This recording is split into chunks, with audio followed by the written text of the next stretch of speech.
Assalamualaikum warahmatullahi wabarakatuh. Innal hamdalillah nahmaduhu wa nasta'inuhu wa nastaghfiruh wa na'udzu billahi min shururi anfusina wa min sayyiati a'malina. May yahdihillahu fala mudilla lahu wa may yudlil fala hadiyalah. Asyhadu an la ilaha illallah wahdahu la syarika lah wa asyhadu anna Muhammadan abduhu wa rasuluhu la nabiyya ba'dah. Allahumma salli wa sallim wa barik ala hadzal nabiyyil karim wa ala alihi wa ashabihi wa man tabi'ahu bi ihsanin ila yaumiddin. Amma ba'du. Allahumma anfa'na bima 'allamtana wa 'allimna ma yanfa'una wa zidna ilman. Subhanaka la ilma lana illa ma 'allamtana innaka antal alimul hakim.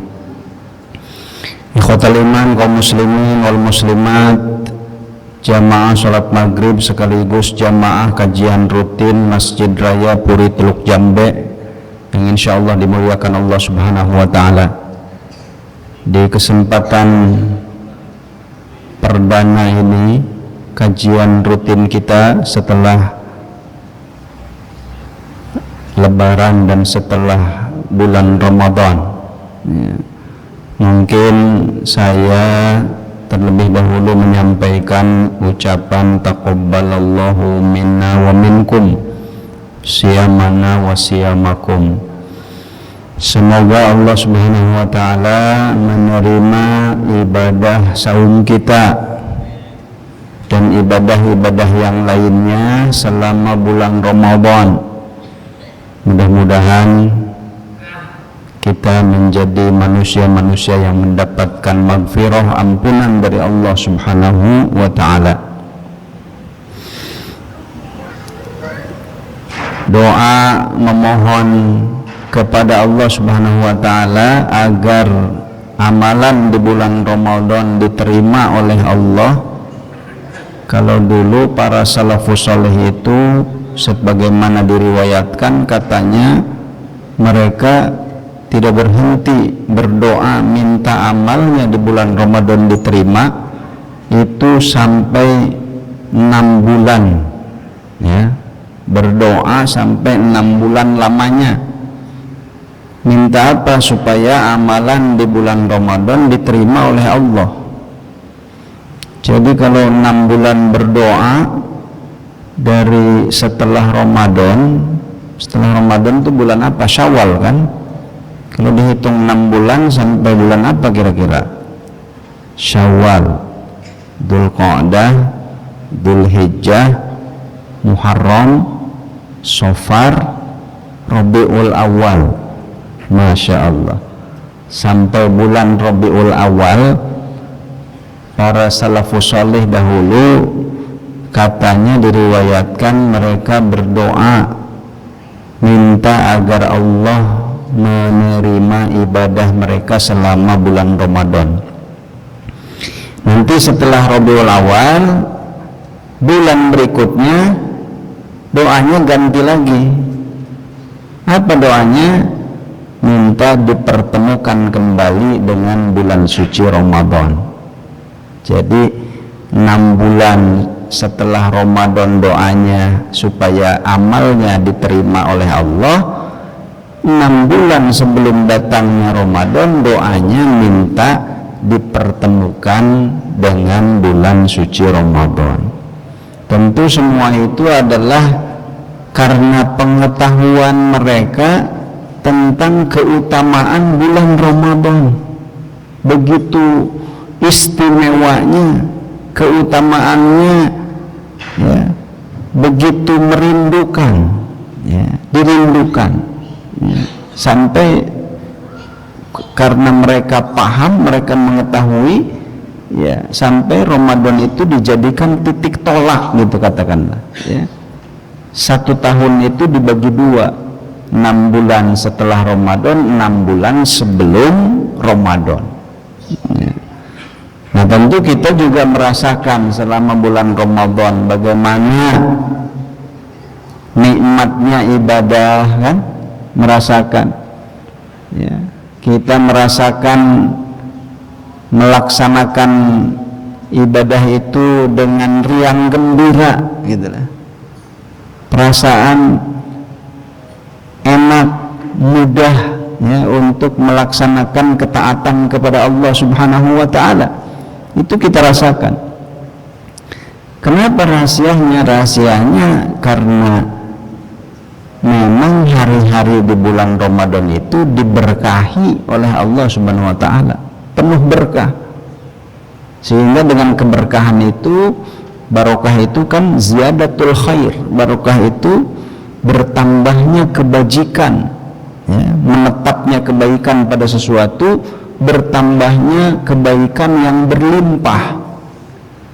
Jadi itulah yang kita rasakan karena hari-hari di bulan Ramadan memang diberkahi oleh Allah.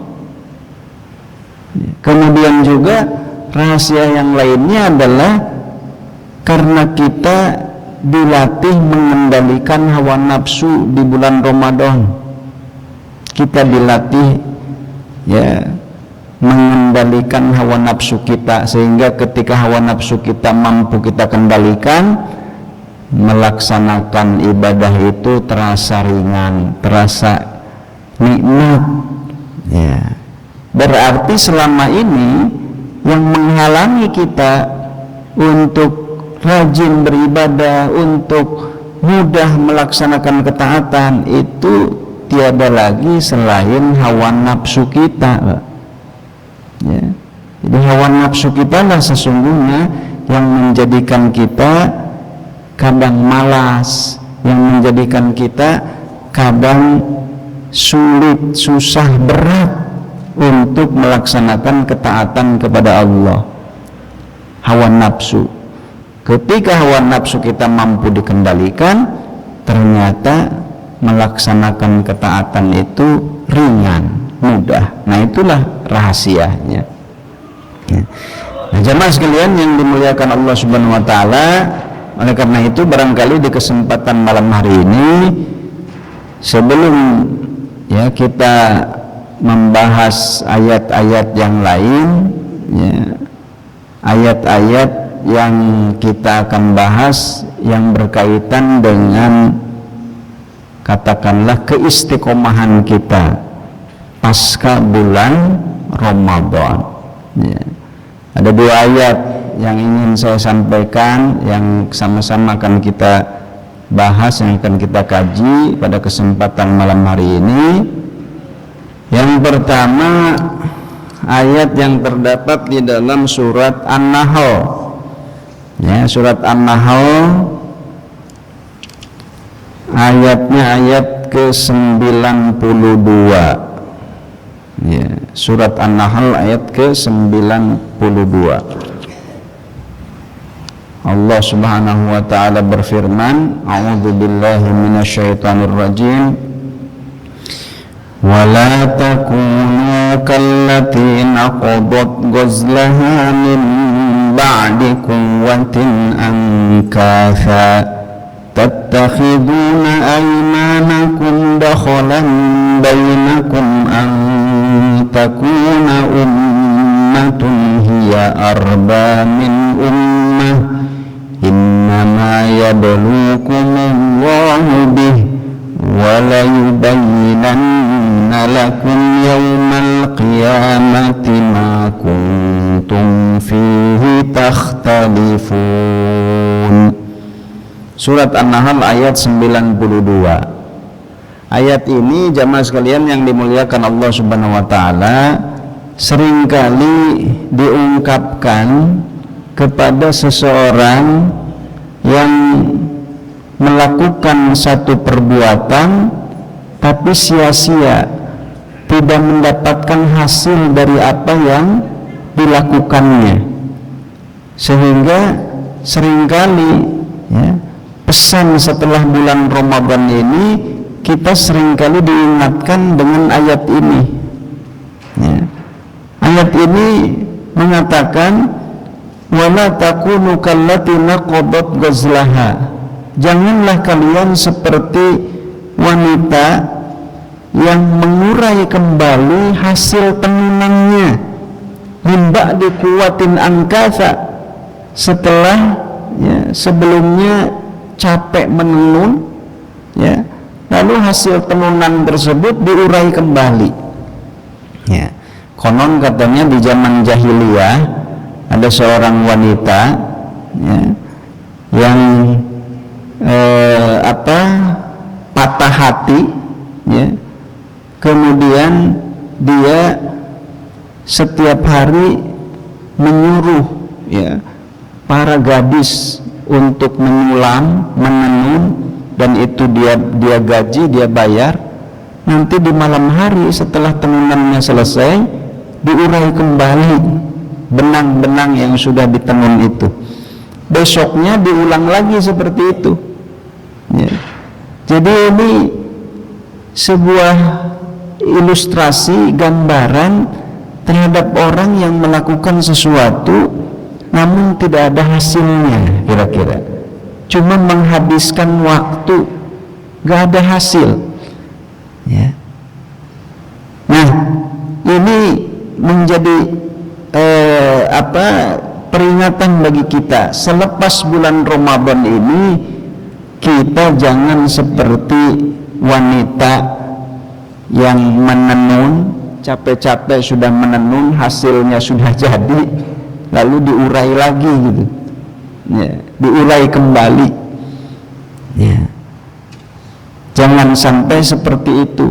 Ketika bulan Ramadan, selama bulan Ramadan kita ditarbiyah, kita dididik melalui nilai-nilai, ya, melalui pendidikan yang ada di bulan Ramadan, bagaimana mengendalikan hawa nafsu, bagaimana memanage waktu, ya, bagaimana, ya, kita ini diingatkan oleh Allah Subhanahu wa taala, ya, diingatkan, ya, untuk mendahulukan, ya, apa yang diserukan oleh Allah dan Rasul-Nya. Jangan sampai nilai-nilai yang sudah kita dapatkan itu begitu selesai bulan Ramadan tidak ada hasilnya, nggak ada tapaknya, kira-kira begitu, ya. Sama sekali tidak terlihat asarnya, tidak terlihat bekasnya. Nah, ini yang pertama, jemaah sekalian yang dimuliakan Allah Subhanahu wa taala, ya. Yang diharapkan tentunya selepas bulan Ramadan itu sebetulnya kita diberikan bekal oleh Allah Subhanahu wa taala. Bagaimana bekal yang kita dapatkan selama bulan Ramadan itu untuk kita aplikasikan menghadapi 11 bulan berikutnya sampai datang kembali bulan Ramadan, ya. Sejatinya seperti itu, ya. Bekal yang Allah berikan apa? Ya, saya pernah sampaikan, ya, itu kan bekal takwa. Takwa itu apa? Takwa itu imtithalu awamiri wajtinabu nawahi. Takwa itu kekuatan yang Allah berikan. Dalam takwa itu kekuatan untuk menjalankan setiap perintah Allah, menjauhi setiap larangannya. Itu kekuatan takwa, ya. Jadi takwa itu ketika kita berhasil menginstal takwa dalam diri kita, maka kita mampu merespon setiap ada perintah dikerjakan, merespon setiap ada larangan dijauhi. Itulah kekuatan takwa. Dan agama ini kan isinya, agama ini larangan dan perintah, gitu kan? Ya, ada perintah, ada larangan. Itu kan isi agama.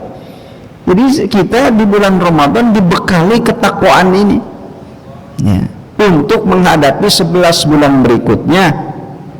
Bekal takwa ini adalah bekal kita dalam merespon setiap perintah Allah untuk dikerjakan, merespon setiap larangan Allah untuk dijauhi, untuk dihindari. Karena agama ini isinya perintah dan larangan. Kan kita mengenal ada hukum, ya, yang berkaitan dengan keseharian kita, ya, ada yang disebut dengan al-ahkam al-khamsah, hukum yang 5, ya, hukum taklifi, katanya disebut sebagai hukum taklifi: wajib, sunnah, haram, makruh, mubah, ya kan? Ada wajib, ada sunnah, ada haram, ada makruh, ada mubah. Ini 5 hukum ini berkaitan dengan keseharian kita sebagai hamba Allah. Jadi kalau ada sesuatu, ini wajib apa sunnah, ini haram atau makruh, ini mubah. Jadi itu rambu-rambu bagi kita di dalam merespon, ya, apapun yang kegiatan yang kita hadapi. Oh, ini wajib, oh ini sunnah, ini haram, ini makruh, ini mubah, gitu. Itulah rambu-rambu kita. Kalau wajib berarti kerjakan, gitu kan? Nah, kalau haram berarti tinggalkan, gitu. Yang mubah itu kan netral. Kalau yang mubah di tengah, netral dia. Ya, mubah artinya boleh, mubah itu. Nah, 5 hukum ini kalau dibagi, 2 itu bagian dari perintah, 2 lagi bagian dari larangan. Apa yang bagian dari perintah? Yang bagian dari perintah apa? Wajib dan sunnah. Wajib dan sunnah itu perintah. Ada yang perintahnya tegas, harus dilaksanakan, namanya wajib. Itu tegas, harus dikerjakan. Kalau tidak, berarti berdosa. Kecuali kalau ada udzur syar'i, gitu kan? Kalau ada udzur. Ya, tapi kalau tidak ada udzur, wajib, harus dikerjakan. Yang sunnah, level suruhannya di bawah wajib, level suruhannya. Karena yang sunnah itu kalau nggak dikerjakan ya tidak apa-apa, itu yang sunnah. Nah, jadi ini perintah, wajib dan sunnah. Ada yang levelnya tegas, harus, ada yang levelnya di bawah wajib, artinya kalau tidak dikerjakan tidak apa-apa, tapi kalau dikerjakan berpahala, gitu. Lalu 2 lagi masuk kategori larangan. Apa yang masuk kategori larangan? Haram dan makruh. Haram itu larangan yang tegas, harus ditinggalkan, jangan dilanggar. Kalau dilanggar berarti berdosa, haram. Yang makruh levelnya di bawah haram, dilarang, tapi tidak setegas yang haram kalau makruh, gitu kira-kira, ya. Nah, jadi kita lihat 4 hukum ini, 2 perintah, 2 larangan. Tinggal 1 lagi, mubah. Mubah itu netral, boleh, mubah. Tapi mubah, ya, kalau niatnya salah, yang mubah bisa menjadi jatuh kepada dosa. Kalau niatnya benar, bisa jadi berpahala, gitu. Contohnya apa? Makan itu yang mubah. Tapi makan kalau diniatkannya supaya kuat beribadah, berpahala. Supaya kuat bekerja dalam rangka mencari nafkah, berpahala. Tapi kalau niat makannya, ya, salah, ya niatnya nanti salah. Tidur mubah. Tidurnya kalau diniatkan, saya tidur supaya nanti malam saya bisa bangun, bisa tahajud, nah itu tidurnya jadi berpahala, begitu, ya, itu mubah. Nah, jadi inilah jemaah sekalian yang dimuliakan Allah Subhanahu wa taala, ya, nilai-nilai yang ada di bulan Ramadan itu, ya, Allah berikan kita satu bekal kekuatan yang kalau kita berhasil menginstal di dalam diri kita, yaitu tadi kekuatan takwa ini akan merespon, ya, kita cepat merespon kalau perintah dikerjakan, kalau larangan dijauhi, dihindari. Baik jemaah sekalian yang dimuliakan Allah Subhanahu wa taala, kemudian ayat yang kedua, ya, nah ini berkaitan dengan bagaimana kita menjaga keistiqomahan kita di bulan Ramadan. Ayatnya di surat Hud ayat 112. Surat Hud ayat 112. Allah Subhanahu wa taala berfirman, A'udzubillahi minasyaitonirrajim.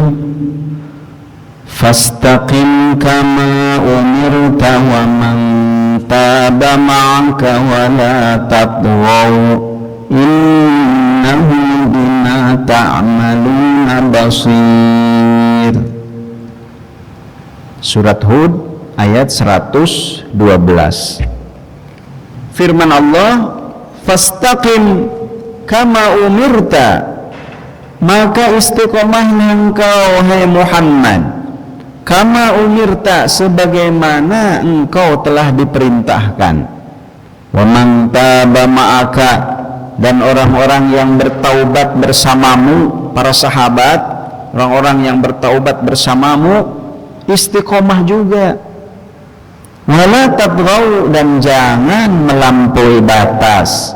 Innahu bima ta'maluna basir, sesungguhnya dia maha mengetahui apa yang kalian kerjakan, apa yang kalian lakukan.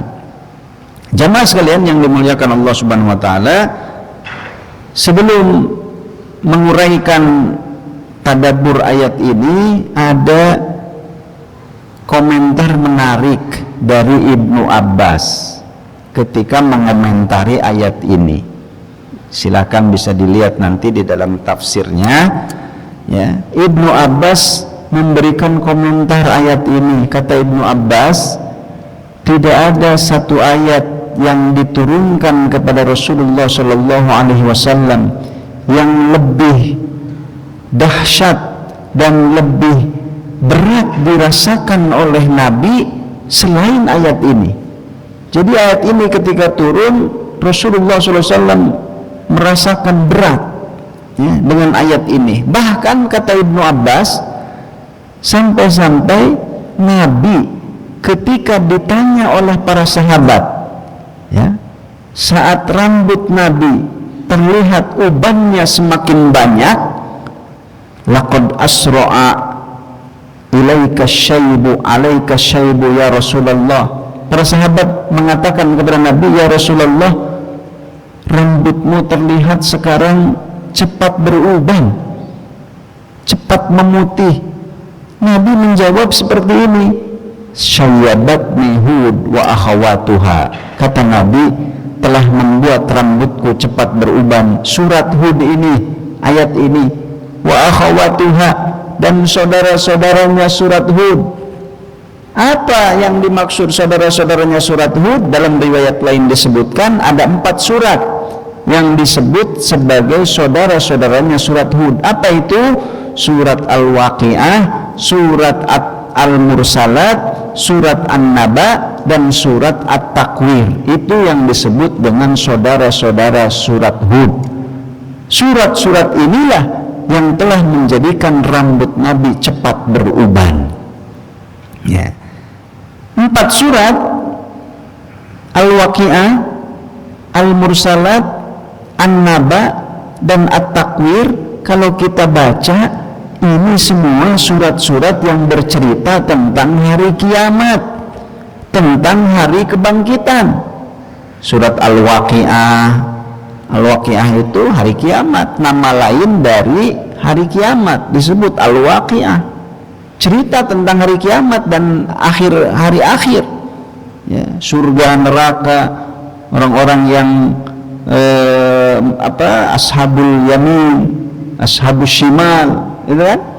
Ya, ini surat Al-Waqi'ah. Kemudian surat Al-Mursalat sama juga, surat Al-Mursalat, ya, bicara tentang hari kiamat, hari akhir. An-Naba juga seperti itu, amma yatasaalun 'anil naba'il 'azim alladzi hum fihi mukhtalifun kalla saya'lamun thumma kalla saya'lamun. Ini juga sama. At-Takwir juga tentang hari kiamat, idza syamsu kuwirat. Bahkan Nabi dalam salah satu riwayat mengatakan, barang siapa yang ingin melihat hari kiamat seakan-akan terjadi di depan matanya, baca surat At-Takwir. Sebab surat At-Takwir itu memvisualisasikan kejadian hari kiamat, seakan-akan hari kiamat itu terjadi di depan mata kita. Nah, jadi 4 surat bicara tentang hari kiamat ini membuat rambut Nabi cepat beruban. Pertanyaannya, kira-kira Nabi mikirin hari kiamat, yang dipikirin oleh Nabi siapa? Dirinya atau siapa? Kira-kira Nabi mikirin siapa? Kalau mikirin dirinya, kayaknya nggak mungkin Nabi mikirin dirinya tentang hari kiamat sampai rambutnya beruban. Yang dipikirkan oleh Nabi bukan dirinya, tapi yang dipikirkan oleh Nabi adalah kita, umatnya. Nabi memikirkan kita nanti di akhir zaman, nanti di hari kiamat, nasib umatku seperti apa. Itulah yang menjadi pikiran Nabi.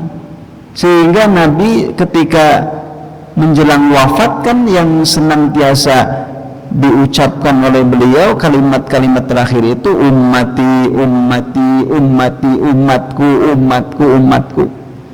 Jadi yang dipikirkan oleh Nabi adalah kita, umatnya. Demikian juga tentang ayat ini, ayat istiqomah, suruhan istiqomah.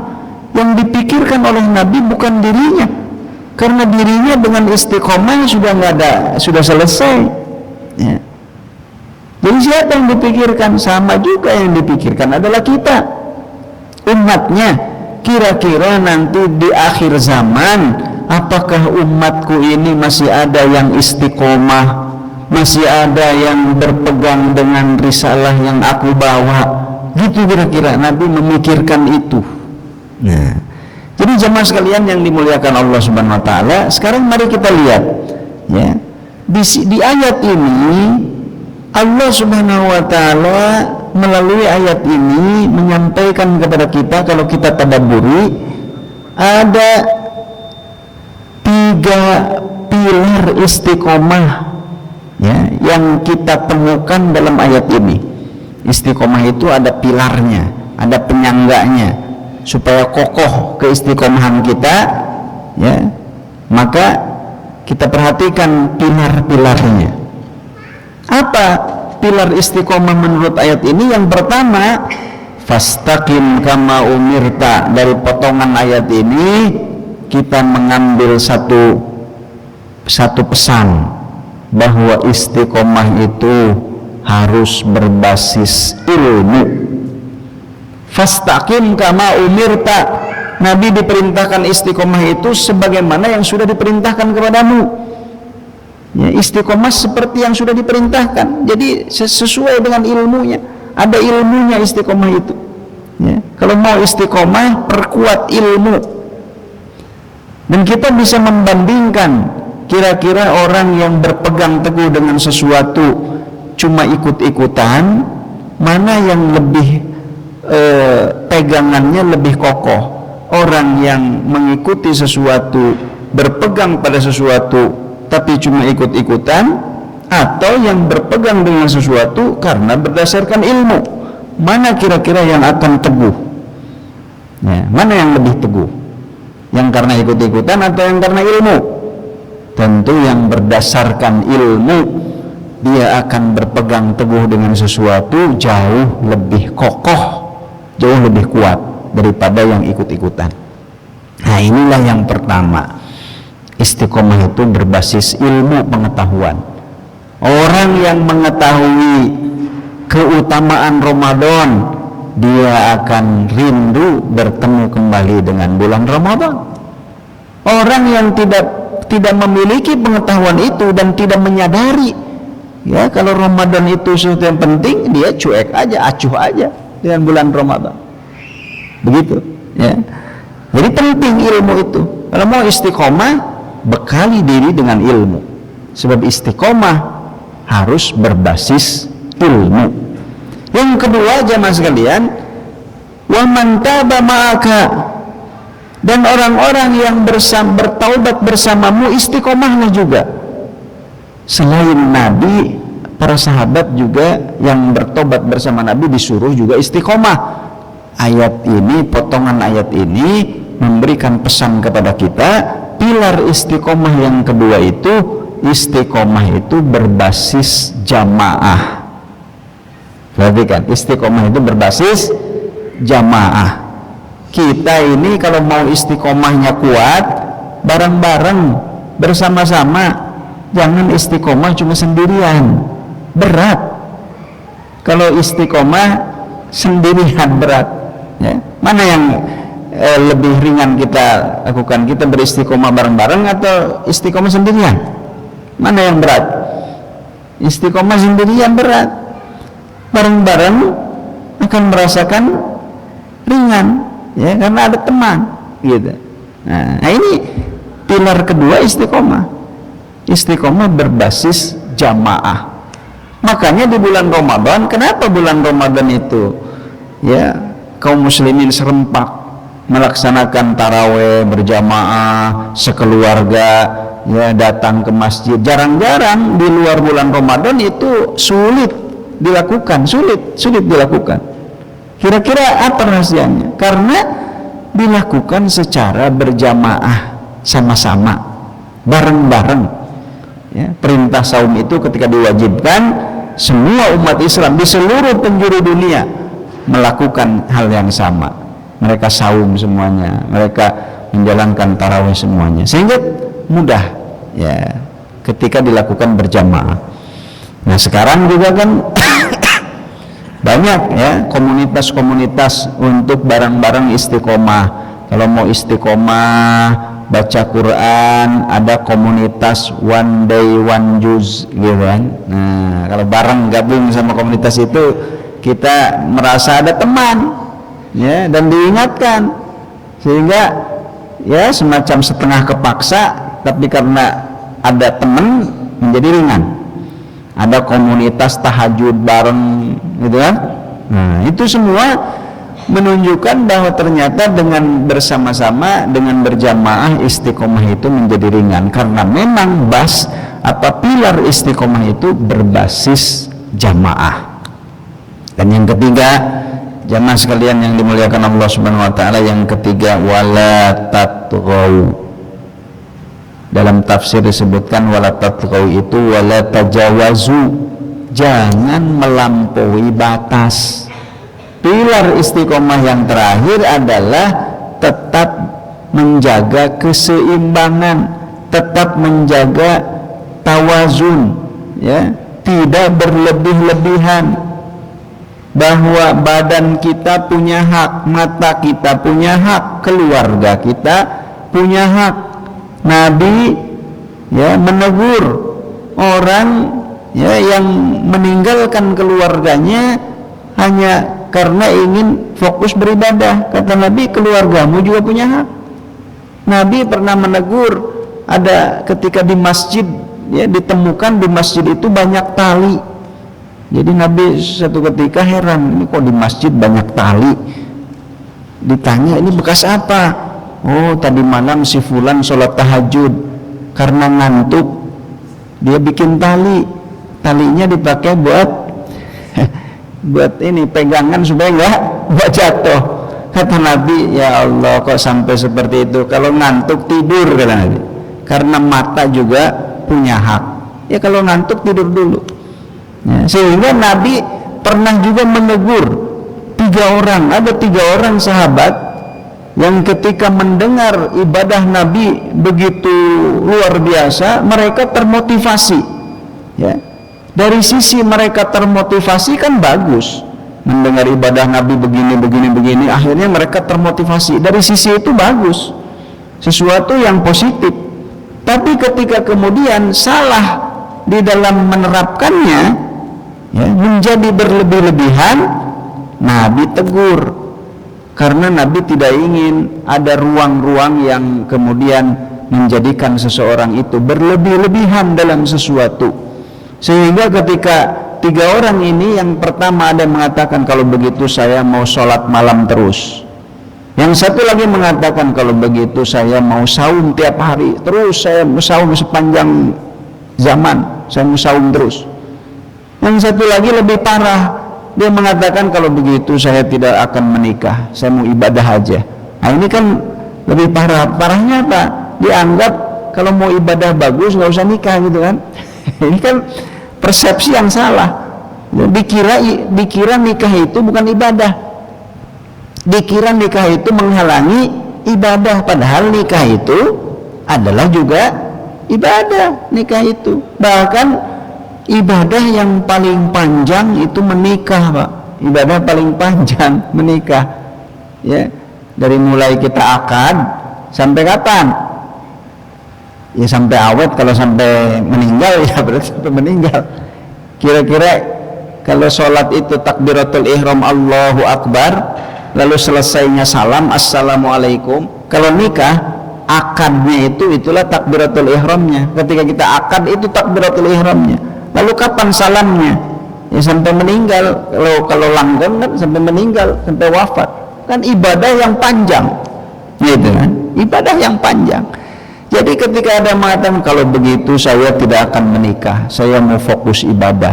Ini nggak benar kata Nabi. Ditegur oleh Nabi.